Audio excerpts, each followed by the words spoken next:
So I would say there were a couple of reasons why Ethiopia and India, like you mentioned, there were two separate applications. One was a postdoctoral program that's still ongoing, actually, and more short-term postdoctoral training that has been focused on cancer, actually, and tuberculosis. So it's been very different topical areas than what we work on at the Diabetes Center.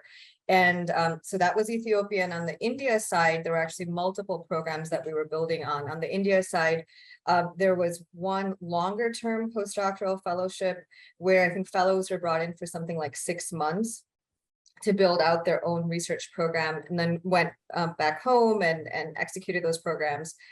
And then another shorter, what we called leadership, public health leadership academy, which was focused more on leadership implementation sciences. And it was more focused on mid-career professionals than scientific training.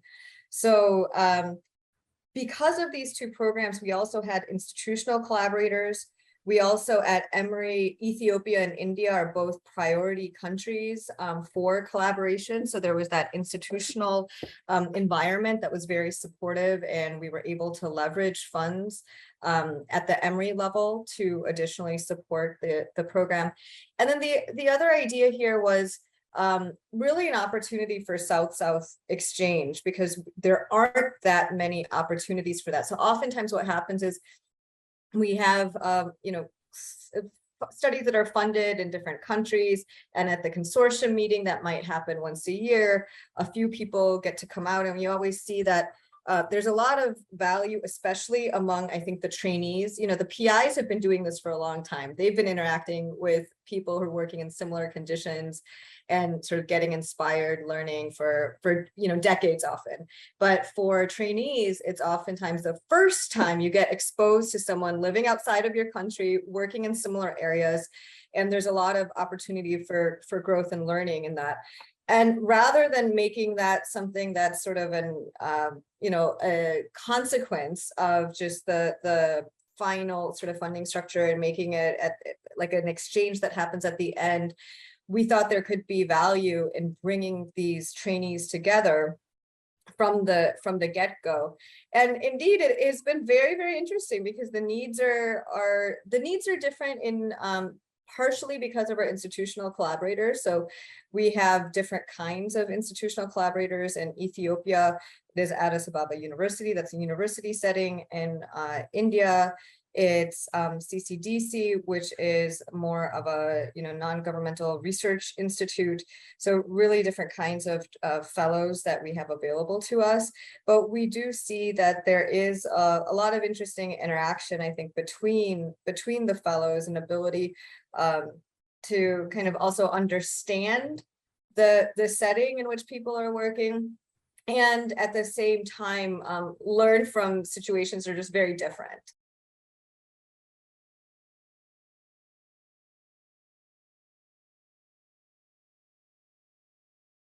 The response has been pretty positive. So the way I'll judge that is, well, the fellows have said that they have benefited from coming to Emory and also participating in these professional development. So what we have is, because we had to switch to this remote model, as I'm sure all sites did, we had a series of professional development meetings. So it's also creating a space to invest in yourself, right? Because otherwise in your daily life, no one's going to tell you to say, hey, stop.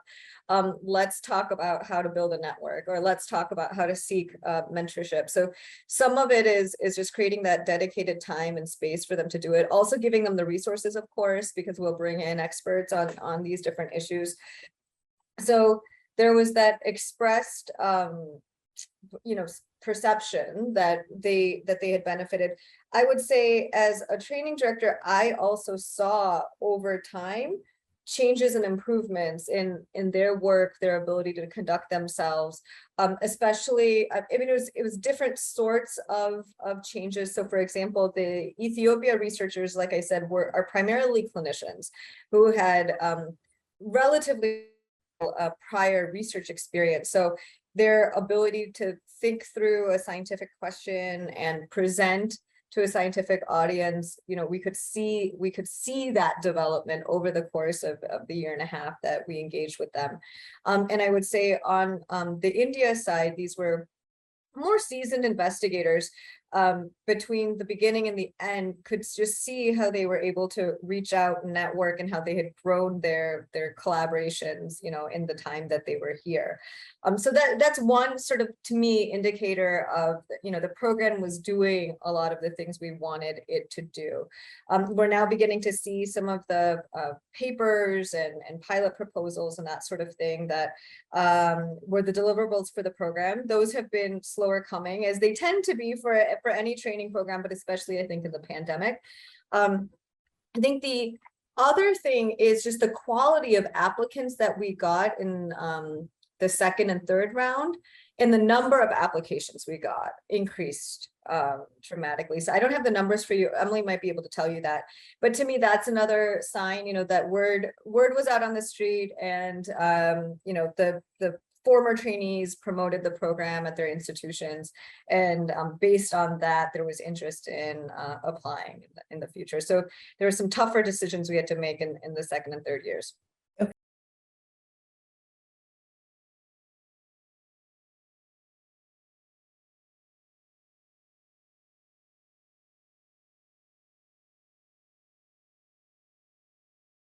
I mean, for me as a training director, it's very much success to me looks like you are better able now to do independent research than you were before you entered the program. Now, what does that mean? It's everyone came in with very, very different levels of training experience, as I mentioned now several times.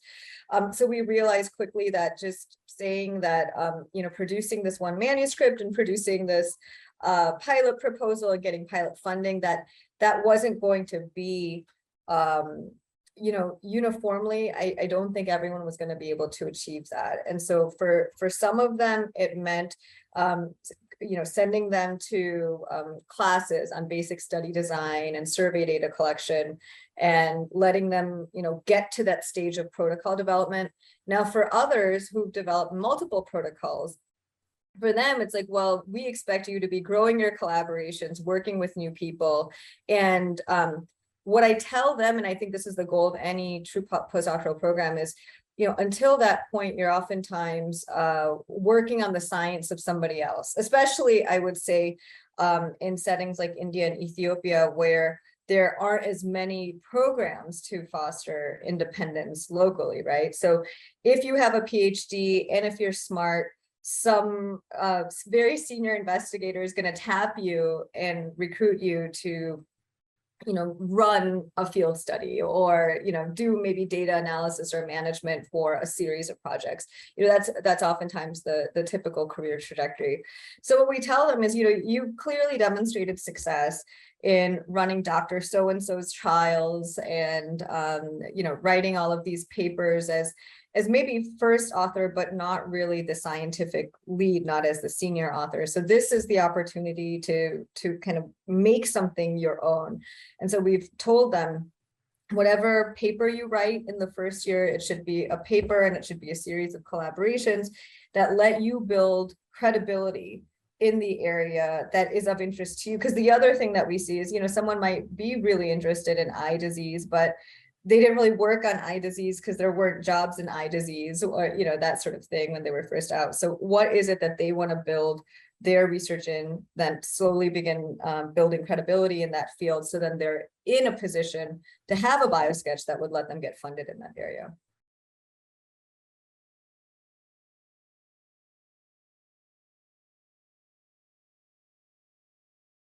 I think that it's this career stage has been identified by my collaborators in these settings as the place where people fall off. So there are now opportunities for PhD training, not saying that they're as, that PhDs are as resourced as they might be in the United States or in similar countries, but that there is investment in PhD education there is investment at the university level, but what happens is after that PhD level, the postdoctoral training, one part is maybe it's generational, that there just aren't enough PhD, or it doesn't have to be necessarily PhD or MD researchers that are in a position where they can mentor, newly minted PhDs.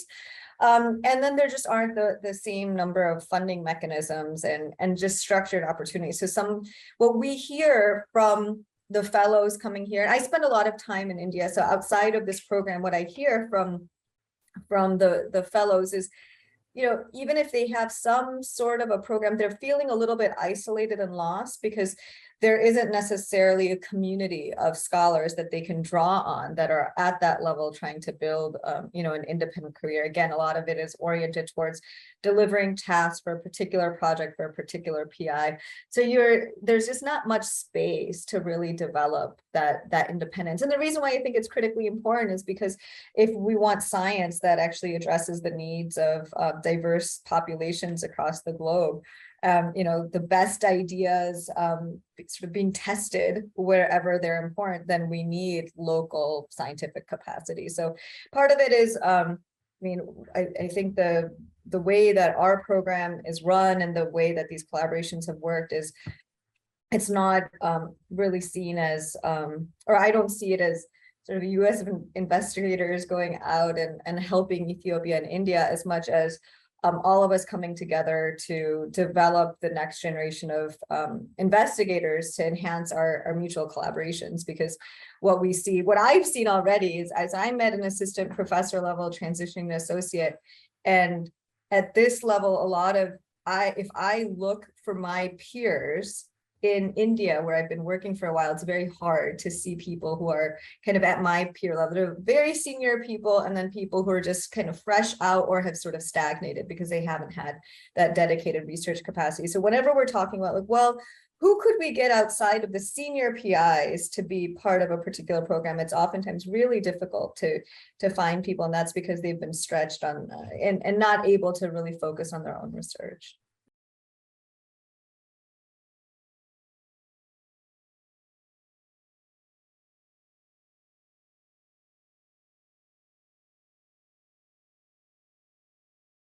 So, I chose this field very much because of living in India, actually, for several years after college. So I was always interested in social justice issues and worked as an activist in development issues and environmental issues in Western India right after I graduated from college.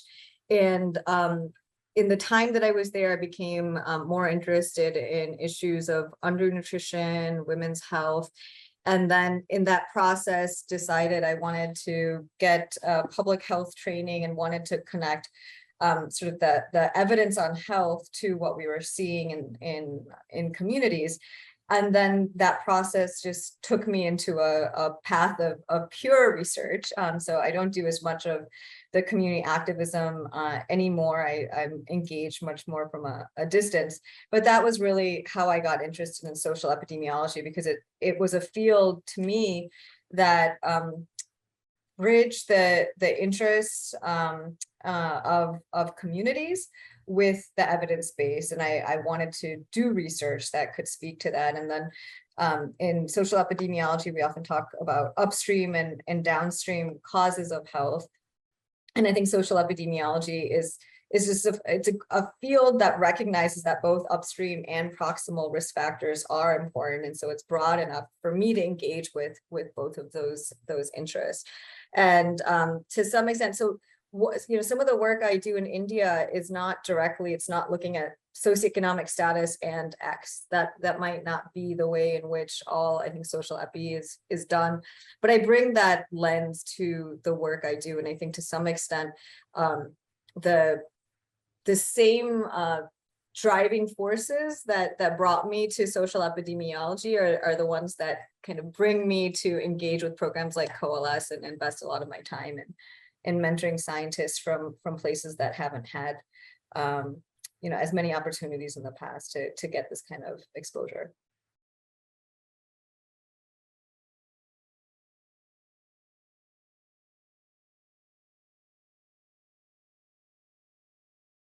But I mean, one thing I will say that COALESCE has really highlighted for me, and it's not new, it's an observation that's existed, just how do we have programs that are appropriately tailored, and yet have some measure of accountability. You know, asking me about metrics of success.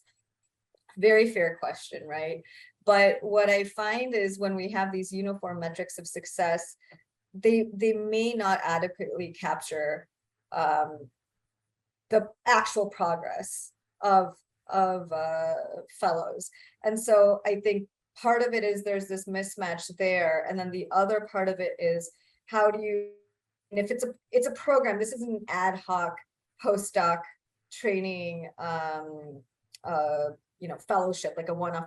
It's a program where we're bringing a cohort of fellows together. So how to do that also and appropriately tailor for, you know, the heterogeneity of needs that we see. So I think these are some challenges that our site has been brainstorming around and grappling with. And I imagine that it's also, you know, been on the minds of some of the other sites.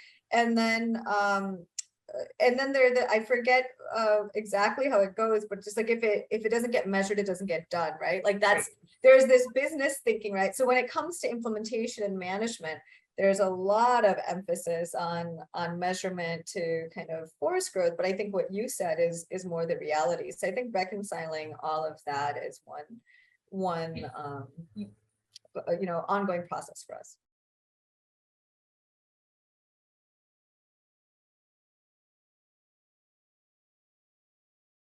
So there's, you know, there's so much. There's also as I'm sure you've seen, there are language challenges, right, in producing manuscripts for international audiences.